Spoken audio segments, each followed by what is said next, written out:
The real reason Luciano's career was sabotaged at its peak is a secret the reggae industry has kept for decades. I uncovered the shocking contract clause that trapped him and the powerful figures who wanted him silenced.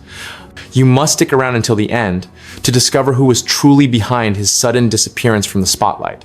In the 1990s, reggae was searching for itself again. The era of slackness, that brash and often vulgar surge of boastful dancehall lyricism that dominated the late 1980s, had pushed spirituality into the background.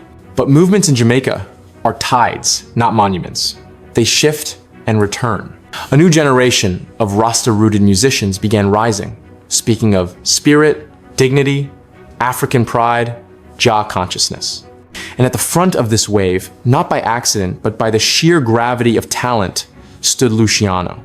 His voice carried something ancestral, something that felt as though it came from before microphones existed, before stages existed, before even songs had names.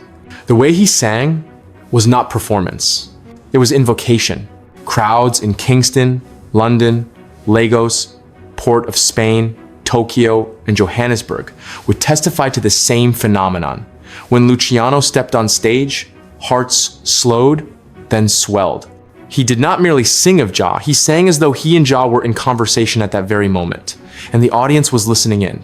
Songs such as "It's Me Again, Jah," "Lord Give Me Strength," "Messenger," and "Sweep Over My Soul" were not just popular recordings. They were hymns for the weary and the hopeful. People who had been bruised by life found in his music a way to rise again. Those who had lost belief in themselves found new grounding. He reminded listeners that righteousness could be expansive, joyful, fierce, and unashamed. To many, Luciano was not just another successful artist. He was the artist who was supposed to carry the torch forward after Bob Marley, Peter Tosh, and Burning Spear. Not to imitate, but to continue the lineage of voices that sang not for entertainment, but for liberation. His stagecraft magnified the destiny that fans and critics believed he was stepping into. He didn't simply stand and perform. He leapt, A-spun. He dropped to his knees mid-chorus, arms lifted skyward, as though fire itself had struck him. He would break into quiet prayer mid-performance, not for theatrics, but because something compelled him inward. Even his silences were music. But talent alone is not a shield, and destiny without structure is a fragile thing. Before the era of global festival circuits and endless touring, before the world began calling him Messenger, there was Exterminator Records, and at the head of that label was Philip Faddis Burrell, a producer whose eye for brilliant artists was nearly unmatched. Under Faddis' guidance, Luciano flourished. The chemistry was not merely technical, it was spiritual alignment. Faddis understood Luciano's tone, his message, his internal fire. The Firehouse crew, the in-house band, seemed to breathe in the same rhythm as his lungs. Hits came not from calculation, but from something that felt preordained. The albums recorded in this era were not merely successful. They defined an era. Yet even in the moments of greatest harmony, history has a way of braiding conflict into destiny. New voices were rising at Exterminator Records. Among them was Sizzla Kalonji, sharp-edged, intense, spiritually volcanic. The atmosphere around the label shifted. Competition, creative tension, ego, unmet expectations, even the most righteous spaces are not free from human complexities. Luciano, a man whose heart leaned always toward peace, found himself increasingly at odds with the internal climate of the label. Decisions were made. Promises diffused into silence. Projects slowed. The momentum he had built with sweat, touring, sleepless nights, and devotion seemed suddenly to stall, suspended not by lack of talent, but by circumstances he could not fully command. Leaving Exterminator was not simply a career move. It was a spiritual severing. Faddis had been both mentor and guardian.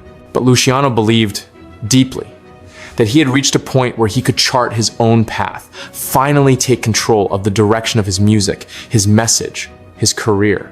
Yet the music industry is a labyrinth built on contracts, power, leverage, and timing. Freedom, though beautiful in theory, can be perilous in practice if one steps into it without armor. When Luciano left, the world believed he would ascend even higher. His name was already spoken with reverence across continents. He was sought after by record labels eager to harness his global momentum.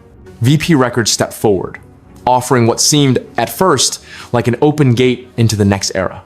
The album that resulted, New Day, reaffirmed his spirit, his songwriting, his vocal mastery. It earned widespread acclaim and was even nominated for a Grammy. It should have been the catapult. But buried in the pages of the agreement, pages that musicians often trust others to handle, pages that can swallow a career whole, was a clause binding Luciano to a 3-album deal, not the single release he believed he had entered into. He thought he was free to explore, to negotiate, to choose. But freedom had already been signed away in ink. Still, his gift opened doors, and doors led him to Jetstar Records, where he recorded The Great Controversy. It, too, carried the fire, though perhaps not with the same divine intimacy of his Exterminator years. But Luciano was a man driven by calling, not calculation. Offers came. He accepted them. He recorded with EMI. He recorded with Shinachi. He recorded with European labels eager to hold even a fraction of his light. And each decision made sense in the moment because his heart led him toward creation, not caution. But to the music business, recording for multiple labels is not seen as creative generosity. It is seen as breach, conflict, and debt. VP Records learned that while Luciano believed he had completed his obligations, he still legally owed them albums. Lawsuits rose. Label relationships frayed. Trust deteriorated. And while Luciano continued to sing, to perform, to minister on stages around the world, the industry machinery that helps carry music into the global bloodstream began to loosen around him. Talent is infinite, but attention is not. Infrastructure is not. Momentum is not. The touring circuit remained strong, but even there, patterns repeated. Managers came and went. Relationships strained under pressure. Organizational cracks widened. Without a stable central structure guiding his output, albums continued to be recorded, sometimes brilliant, sometimes uneven, but the cohesion that once defined the Messenger era dissolved into a scatter of fragmented projects, each carrying pieces of who he was, but none able to gather all of him at once. Yet for those who truly listened, something remained unbroken. His voice never lost its warmth. His spirit never dimmed. His performances, even in later years, could still feel like communion. The man who had once been positioned to carry the global banner of reggae did not fail. He simply followed his calling beyond the machinery that once lifted him. For some, the measure of legacy is chart position, award count, streaming metrics, and industry recognition. But reggae, true reggae, has never measured greatness in numbers. It measures it in how long a song can live in a heart after the speaker stops playing. And songs like Sweep Over My Soul do not fade because contracts dissolved. His song, It's Me Again, Jah, does not weaken because record executives grew impatient. His song, titled Messenger, does not lose power because of shifting industry tides. If anything, the story of Luciano is the story of the eternal conflict between art and structure, between calling and career, between the purity of divine message and the machinery of global distribution. Some artists are shaped for legacy, not as ambassadors of industry, but as keepers of flame. Luciano was never meant to be measured by the size of strategy, but by the size of spirit. The world that once expected him to be the next global reggae icon may not have realized that he was never trying to be the next anything. He was trying to be exactly what he always said he was, a messenger. And messengers do not control where their messages travel.